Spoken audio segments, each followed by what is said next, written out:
बाबा हे पीक कशाचं आहे? तर या संपूर्ण शेतामध्ये हे जे पीक दिसते तर ते गहू या पिकाचं हे शेत आहे. गहू परिपक्व होण्यासाठी किती कालावधी लागतो? तर गहू परिपक्व होण्यासाठी या गव्हाची पेरणी केली जाते. गव्हाचं जे बीज आहे किंवा त्याला बियाणं म्हणतात शेतामध्ये हे पेरलं जातं आणि मग ते बियाणं कोणत्या प्रकारचं आहे त्यानुसार कालावधी लागतो. तर काही बियाणांना हे परिपक्व होण्यासाठी 4 महिने लागतात, तर काही बियाणांना अगदी 5 महिन्यांचा सुद्धा कालावधी परिपक्व होण्यासाठी लागू शकतो. गव्हाचं पीक हे खरीप हंगाम की रब्बी हंगाम?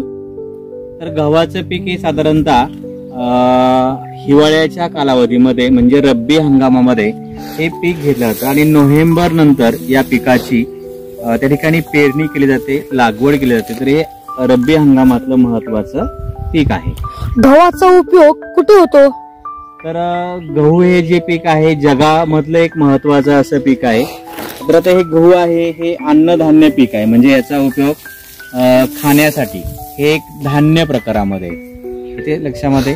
आणि गव्हापासून आपल्याला माहिती आहे की चपात्या तयार केल्या जातात, त्याच्यापासून ब्रेड तयार केले जातात किंवा जे हे गहू आहे गव्हाचे जे दाणे असतात तर त्याच्यापासून गव्हांकुर सुद्धा तयार केला जातो. तो अतिशय पिष्टमय पदार्थ आहे, अतिशय पौष्टिक असा हा घटक आहे.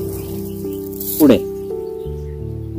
गव्हाचं रोप डायरेक्ट शेतात लावतात ना का बी असते? नाही, गव्हाचं जे आहे ते बी किंवा त्याचं जे बियाणं आहे ते बियाणं या ठिकाणी पेरतात आणि मग तेच बीज आहे बी आहे त्यापासून गहू त्याला अंकुर फुटतात आणि तो गहू असा मोठा होत असतो. मोठा झाल्यानंतर या गव्हाच्या पिकाला पाणी सुद्धा देणं आवश्यक असतं. आपल्याला माहिती आहे की इथे बघ हे गव्हाचं पीक सरीमध्ये करतात किंवा वाफ्यामध्ये दोन्ही पद्धतीने करतात. त्याला पाणी हे शेतकरी देत असतात आणि मग साधारणतः 3 महिन्यांच्या पुढे जेव्हा हे पीक येतं त्याला अशा ओंब्या येतात. दिसत का हे जे घड आहेत गव्हाचे जे घड दिसत आहेत ना याला काय म्हणतात? ओंब्या दिसतात का? ह्या ओंब्यांच्या मध्ये असं घड आहे गव्हाचे आणि याच्यामध्ये या आवरणाच्या मध्ये काय असतं त्याच्यामध्ये हे गहू येतात. आपण आता एक पाहूया जे म्हणजे परिपक्व व्हायला की ते साधारणतः करड्या रंगाचं होतं, त्याच्यामध्ये असे गव्हाचे दाणे. आता बघ हे अजून पोकळ आहेत दिसते हे बघ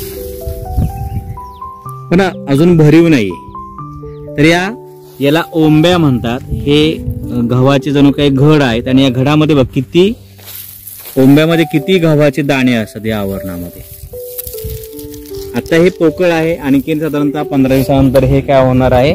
परिपक्व होणार आहे. मग शेतकरी या गव्हाची कापणी करतात आणि कापणी केल्यानंतर याची मळणी यंत्र असतात याच्यामध्ये मळणी करतात आणि मग त्याला असे गव्हाचं धान्य त्या ठिकाणी होत असतं. तर अशा प्रकारे हे गव्हाचं शेत आहे आणि भारतामध्ये धान्यामध्ये सर्वात जास्त जे काही धान्य आहे किंवा जगामध्ये भारताचा गहू उत्पादनामध्ये 2रा क्रमांकाला.